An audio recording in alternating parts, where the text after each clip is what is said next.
warahmatullahi wabarakatuh. Gimana nih?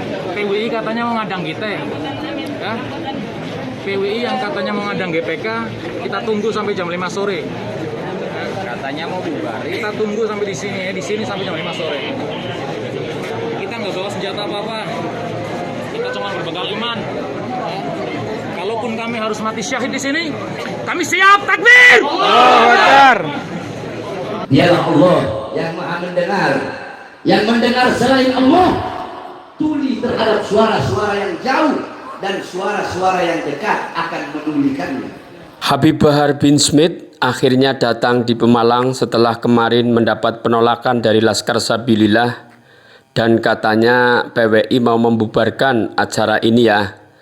Sebelumnya saya juga sudah mengupload tentang bagaimana Laskar Sabilillah mendatangi Mapolres Pemalang agar menindaklanjuti permohonannya untuk membubarkan pengajian Bahar bin Smith.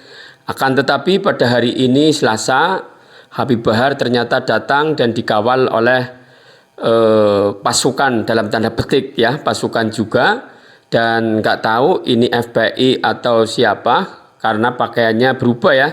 Kalau FPI itu putih dan kalau ini ada loreng-loreng hijau kehitam-hitaman gitu ya. Jadi intinya ternyata Habib Bahar bin Smith datang, dan kalau seperti ini terus akan berbahaya untuk persatuan dan kesatuan kita di negeri kita sendiri.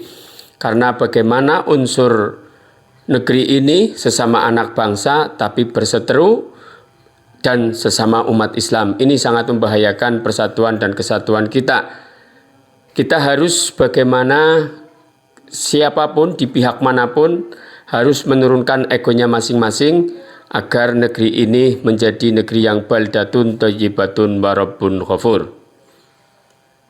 Sebelum saya mulai, kepada seluruh hadirin hadirat, bapak-bapak, khususnya ibu-ibu, tolong jangan ada yang ribut. Sebentar lagi masuk waktu asar, jadi tolong dengarkan sedikit dari nasihat yang saya sampaikan. Tolong jangan ada yang ribut, pasang telinga, pasang hati, dan dengarkan sedikit nasihat yang saya sampaikan.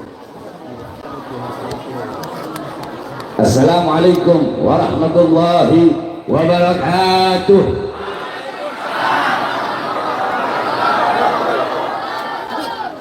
Alhamdulillah, alhamdulillahil qawi sultanuh, al-wadihil burhanuh, al-mabsut fil wujud karamuhu wa ihsanuh. Allahumma salli wa sallim wa barik wa karrim wa azim ala nuril anwar wa sirril asrar wa tiryakil akhyar wa miftahi babil yasar sayyidina wa maulana Muhammad al-Mukhtar wa alihi al-athhar wa ashabihi al-akhyar adada ni'amillahi wa ifdalih, amma ba'd. Yang saya cintai, yang saya muliakan, segenap para alim ulama, para habaib, para kiai, para asatid, para tuan-tuan guru, para pengajar-pengajar Ponpes Darul Muta'allimin, para santri-santri yang saya cintai, yang saya muliakan, segenap tokoh masyarakat, segenap aparat pemerintah yang saya cintai, yang saya muliakan, Al-Habib Ridha Al-Habsyi, Al-Habib Nizar Al-Habsyi, khususnya yang saya cintai, yang saya muliakan, guru kita bersama yang mulia Kiai Haji Hasan Ali, kemudian Kiai Haji Muhammad beserta seluruh keluarga besar Ponpes Darul Muta'allimin yang saya cintai, yang saya muliakan, segenap hadirin hadirat, bapak-bapak, ibu-ibu, khususnya para pemuda-pemudi umat baginda Nabi besar Muhammad yang selalu dimuliakan oleh Allah Subhanahu wa taala. Alhamdulillah, segala puji dan syukur kehadirat Allah. Dialah Allah yang maha besar. Dialah Allah yang maha besar, yang besar selain Allah kecil. Dialah Allah yang maha kaya, yang kaya selain Allah miskin. Dialah Allah yang maha perkasa, yang maha kuat. Yang perkasa selain Allah, yang kuat selain Allah lemah. Dialah Allah, raja di atas para raja. Yang raja selain Allah hamba. Dialah Allah yang maha melihat, yang melihat selain Allah buta terhadap warna-warna yang jauh, buta terhadap warna-warna yang tersembunyi. Dialah Allah yang maha mendengar, yang mendengar selain Allah tuli terhadap suara-suara yang jauh dan suara-suara yang dekat akan menulikannya. Dialah Allah yang maha hidup, yang hidup selain Allah pasti akan mati, yang ada selain Allah pasti akan tiada, yang wujud selain Allah pasti akan binasa. Sedangkan hidupnya Allah, adanya Allah, wujudnya Allah kekal abadi, tidak akan pernah musnah dan tidak akan pernah binasa. Dan dialah Allah yang pada sore hari yang mulia ini Allah jadikan ini tempat sebagai tempat turunnya rahmat. Allah jadikan hamba-hamba yang duduk di ini majelis pada sore hari ini hamba-hamba yang Allah berikan limpahan rahmat dan kasih sayang. Allah berikan maghfirah, pengampunan. Karena duduknya kita di ini majelis mendapatkan keberkahan dan kemuliaan daripada menuntut ilmunya Allah Subhanahu wa taala. Saudara-saudara sekalian yang dimuliakan oleh Allah, Sayyidina Umar bin Khattab radhiyallahu anhu, beliau mengatakan, "Inna Allah lam yahluk fi wajhil 'ardi turaban afdal min majlisil ilm." Sesungguhnya Allah tidak pernah menciptakan di muka bumi sejengkal debu, sejengkal tanah yang lebih mulia selain daripada tanah yang digunakan untuk menuntut ilmunya Allah Subhanahu wa taala. Saudara-saudara, kalian duduk pada sore hari ini, kalian duduk di sini untuk mendapatkan warisan Nabi Muhammad SAW. Nabi Muhammad tidak mewariskan harta, pangkat, jabatan, kekuasaan, emas, intan, permata, dinar, dirham. Bukan itu warisan Nabi Muhammad. Warisannya Nabi ilmu, amal, wara, khauf, akhlak, sabar, takwa, zuhud, ibadah, qanaah, amar ma'ruf, nahi munkar. Itu warisan Nabi Muhammad. Kita duduk di sini untuk mendapatkan warisan Nabi Muhammad. Maka ketika kita telah mendapatkan warisannya Nabi Muhammad, apakah ada warisan yang lebih mahal selain daripada warisan Nabi Muhammad? Apakah ada warisan yang lebih bermanfaat bagimu dunia akhirat, yang lebih berharga bagimu dunia akhirat, yang lebih membuat engkau bahagia dunia akhirat, yang lebih membuat engkau selamat, yang menyelamatkanmu dunia akhirat, yang membahagiakanmu dunia akhirat? Apakah ada warisan yang lebih dari itu selain daripada warisan bagi Nabi Muhammad? Saudara-saudara, jangan kalian pikir kalian duduk di sini baca maulid, baca salawat sama Nabi, merayakan Isra Mi'raj Nabi, itu akan menambahkan kemuliaan Nabi. Tidak. Kita duduk di sini memuliakan Nabi. Kemuliaan Nabi Muhammad tidak bertambah, tapi kita yang menjadi mulia karena telah memuliakan Nabi Muhammad SAW. Alam tara jildal haqira mugabbalan bisagafi lama ansara jildal mushafi. Tidak pernahkah engkau melihat, tidak pernahkah engkau mendengar kulit-kulit yang tidak berharga, kulit-kulit yang tidak bernilai, kulit-kulit itu dicium oleh bibir-bibir, dicium oleh mulut-mulut ketika kulit itu menjadi sampul daripada ayat suci Al-Quran. Contoh, saya punya kambing ini saya potong, kulitnya saya keringkan. Setelah saya keringkan, ini kulit kambing saya bagi menjadi dua. Kulit yang setengah saya bikin dompet atau saya bikin tas. Boleh nggak saya taruh di bawah? Jawab. Taruh di bawah boleh nggak? Megangnya harus punya wudhu apa enggak? Saya taruh dompet di belakang boleh nggak? Saya bakar boleh nggak? Kulit yang setengahnya lagi saya bikin sampul ayat suci Al-Quran. Boleh nggak menyentuhnya pakai wudhu? Harus pakai wudhu. Ditaruh di tempat yang di bawahnya harus pakai akhlak, pakai ada. Kulitnya sama nggak? Dari kambing yang sama nggak? Tapi kenapa ketika kulit itu yang satu dibikin dompet, yang satu dibikin sampul ayat suci Al-Quran, perlakuannya berbeda? Karena yang dibikin sampul ayat suci Al-Quran, kulit itu menjadi mulia karena menyatu dengan sesuatu yang mulia. Apa itu? Ayat suci Al-Quran. Nah, kita ibarat kulit. Nabi Muhammad adalah Al-Quran yang suci. Kita menjadi mulia karena kita telah memuliakan baginda Nabi besar Muhammad. Bukan kita memuliakan Nabi terus kemuliaan Nabi bertambah, enggak. Kemuliaan Nabi tidak akan bertambah. Karena kalau kemuliaan Nabi bisa bertambah, berarti kemuliaan Nabi juga bisa berkurang, saudara-saudara. Kemuliaan Nabi Muhammad, sekalipun lautan menjadi tinta, pohon menjadi pena, dipakai untuk menggambarkan dan melukiskan kemuliaan Nabi. Kalau jadi tinta, pohon jadi pena, tidak akan sanggup melukiskan kemuliaan baginda Nabi besar Muhammad.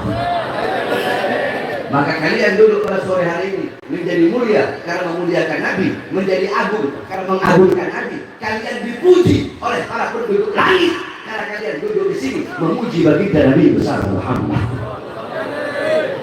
Saudara-saudara, singkat, kita duduk di sini untuk mengenang satu peristiwa yang mulia, satu peristiwa yang agung, satu kejadian yang luar biasa, perjumpaan antara hamba dengan Tuhannya, perjumpaan kekasih dengan kekasihnya, perjumpaan seorang makhluk yang paling mulia dengan Khalik penciptanya, yaitu perjumpaan Nabi Muhammad dengan Azizul Wahhab bila hijab. Nabi Muhammad berjumpa dengan Allah tanpa ada setitik pun penghalang. Saudara-saudara, ini pesantren Darul Muta'allimin akan saya kasih kepada khusus para santri-santri yang ada di sini. Saya sebelum membahas sesuatu pasti saya punya marojik. Marojik itu sandaran, saudara-saudara. Nah, dikatakan man arada taqadduma fa'alaihi bi kutubil mutaqaddimin, faman arada ta'akhura fa'alaihi bi kutubil mutaakhirin. Siapa orang yang ingin maju pemikirannya, keilmuannya, kalian ingin terdepan dalam masalah ilmu, maka berpegang teguhlah kepada kitab-kitab ulama-ulama salaf terdahulu.